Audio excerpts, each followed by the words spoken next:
muzabe intungane nk'uko so mu ijuru ari intungane. Dore amasomo tugiye kuzirikanaho kuri iki cyumweru cya 7 tariki ya 23 Gashyantare 2020. Isomo rya mbere ryo mu gitabo cy'Abalevi umutwe wa 19 umurongo wa mbere kugeza ku wa 2 n'uwa 17 kugeza ku wa 18. Zaburi ni 103. Isomo rya kabiri ryo mu wihorera ya mbere Paulo mutagatifu yandikiye Abanyakorinti umutwe wa 3 umurongo wa 16 kugeza ku wa 23. Ivanjiri ni yanditswe na Matayo umutwe wa 5 umurongo wa 38 kugeza ku wa 48. Nyagasani Yezu nabane namwe. Amagambo mu Ivanjiri ntagatifu uko yanditswe na Matayo.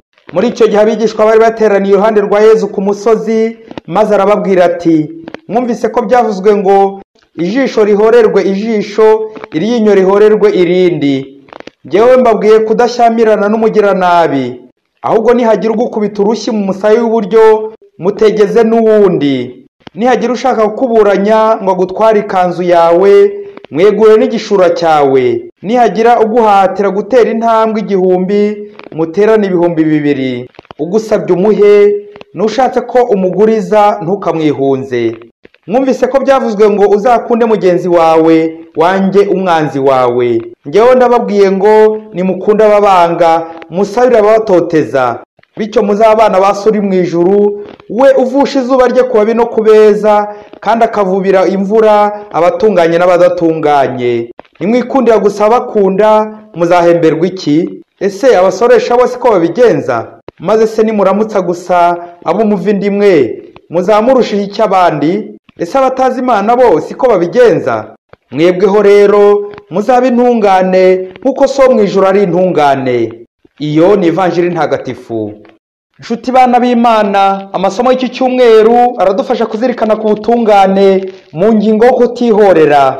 Isomo rya mbere ryo mu gitabo cy'Abalevi n'Ivanjiri ya Matayo byombi biragaruka ku ntego y'ubutungane. Muzabe intungane nk'uko so mu ijuru ari intungane. Reka rero tuzirikane ku bintu bibiri: kutihorera no kuba igisubizo. Icya mbere, kutihorera. Imana irasaba Abisirayeli mu isomo rya mbere kwitwara neza. Uzirinde kwihorera no kugira inzika, kuko kwihorera no kubika inzika ni ukwikururira umuvumo, tukandavuza imitima yacu kandi turi ingoro y'Imana, kuko Paulo mutagatifu yabitwibukije mu isomo rya mbere ry'uyu munsi. Turi ingoro y'Imana kandi Roho w'Imana atuye muri twe. Kwihorera bisenya ingoro y'Imana, kandi usenya ingoro y'Imana nayo izamusenya. Kandi iyo ngoro igitangaje ni twebwe, imitima yacu n'imibiri yacu. Abayisiraheli bari bafite amategeko abemera kwihorera. Ijisho rihorerwe ijisho, iryinyo rihorerwe irindi. Yezu we uyu munsi aje kuvugurura amategeko ashaje, kuko Yezu we ni mushya, n'abamugana bose bagomba kuba bashya, intungane.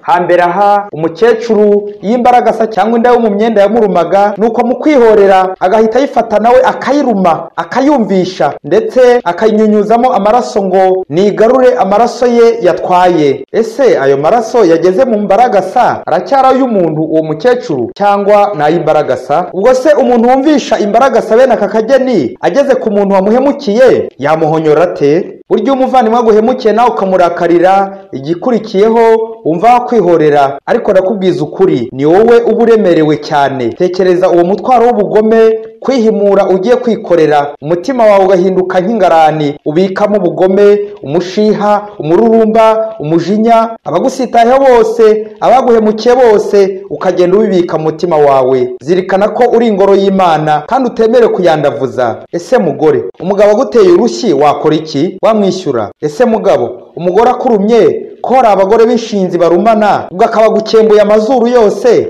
wamwishyura ute? Ese imbwa ikurumye nawe wayiruma? Ibaze nawe umugabo warumye imbwa yihorera. Muvandimwe, ayo madeni yose ya sekibi ugenda wishyura wihorera ni umuvumo, urandavuza ingoro y'Imana. Muri Afurika yakuriye muri hoteli, bose yaranye n'umukobwa wamukoreraga, nuko aza kumwanduza indwara idakira kandi yica. Bose arangije aramubwira ati, dore n'andi mafaranga nongereyeho, uzaguremo agasanduku. Umukobwa ati ko kuzajya gushyingiranwa se? Undi ati ko kuzajyamo uganira urusororo. Umukobwa n'umujinya mwinshi n'agahinda n'agahimano ahita asanga umuhungu w'imfura wa bosi wari urangije kwiga kaminuza agiye gushyingirwa, agiye kubaka urugo. Nuko uwo mukobwa aramwegera ngo aje kumuha agasezero. Wa mukobwa ati nuko shanga aho nawe ufata ku bukungu bwa so, umva ukuntu usagira nabi. Ye baba we, uyu muhungu bamukongeza gutyo. Uyu muhungu arabisha cyane, nuko nawe afata umugambi wa kibwa wo kuzajya mu gisirikare ngo azige imbunda, ngo azagaruka arangiza iwabo w'uyu mukobwa, hanyuma nawe azahite yiyahura. Babyeyi, kwihorera, ubugome, guhimana n'umuvumo wa shitani. Kuri iki cyumweru Yezu arifuza gutuvugurura. Ntago yishimiye ko twakomeza kumesera shitani ibyaha by'abana be. Yezu arashaka ko sekibi atatugiraho ijambo. Ingingo ya kabiri ni ukuba igisubizo. Muri iyi si huzuye ibibazo byinshi: ubugome, ubuhemu, uburaya, ubusambo, ubwibone, ishyari, ubukene, inzara, uburwayi. Mukristo uhabwa Yezu nta kuntu washyiramo uruhare muri iyi si, iyi sosiyete icumbi nabi, ukaba igisubizo iwawe, mu muryango remezo, aho uri, aho ukora, mu kiliziya, mu gihugu, ukaba igisubizo, ukaba amahoro. Muvandimwe, ntukabe nka Mukristo bakubise urushyi mu musaya umwe, nuko atega uwundi ngo ari gukurikiza ivanjiri ya none. Nuko barangije imisaya yombi aritonda, nuko wamukubitaga amushikuza ingumi iremereye cyane, amuhungura uruseri rw'amenyo. Abandi babibonye bati dorere wa Mukristo kumwangije se. Undi ati Yezu yaravuze ngo nihagira ugukubita urushyi mu musaya w'iburyo mutegeze n'uwundi, kandi nabikoze. Ntimwabonye se ko bankubise imisaya yombi? Mukubise nanjye ingumi. Kuko ibikurikiraho ntabwo Yezu yabivuze. Mukristo aca amaneno, urabeshyera Yezu ugacurika amagambo ye. Yezu icyo atwigisha ntabwo ari ukurebera abatunobagura, ahubwo ni ukuba no violent, etre tolerant, koroherana. Bityo nubona umugabo aje atomboka ntukamutombokeho umugore. Nubana n'umuntu uvugaguzwa urakara nk'ikibindi, umuti ni ukumworohera, ntukamwishyure. Tekereza mu rugo umugabo akazamuka n'umugore akamushingaho, nibwo uzumva inzu irarishya. Intego yacu abakristo ni ukugera ku butungane, ariko ni inzira ndende kandi igoranye isaba kwihangana. Mukristo uzirinde ko haba kibazo, ahubwo ube gisubizo. Uzahura n'abantu badashobotse, wowe uzashoboke. Nuhura n'abagoye, wowe uzagororoke. Erega buriya umenye ko ari wowe Yezu acungiyeho nk'umuntu umuhabwa kenshi, ntukamutenguhe. Bintungane. Abapagani bagira imvugo bati ahari abantu hanuka urunturuntu, kwihorera n'inzika, ubugome n'ishyari. Ariko Mukristo igisubizo cy'Imana, nawe wavuguruza iyo mvugo ukagira uti ahari abantu hahumura ubuntu bw'Imana. Ukumva ko mugenzi wawe ashobora kugucumuraho, ukamubabarira, ukamworohera. Muganga utagira umupaka Yezu arifuza kuri iki cyumweru kuguha umuti ukiza kwihorera n'inzika. Niba hari abantu babitse uzagirira nawe mu minsi iri imbere, rekeraho muvandimwe, oroshya umuti nguyu: koroherana, koroherana, koroherana. Kimwe mu gitondo, ikindi saa sita, n'ikindi nimugoroba. Mu minsi mike nta muvumo wa sekibi uzaba ukirangwa iwawe, ahubwo umugisha w'Imana. Mwari kumwe na Padiri Masumbuko Ladislas, murezi mu iseminari ya Mutagatifu Aloyizi, Diyosezi ya Cyangugu.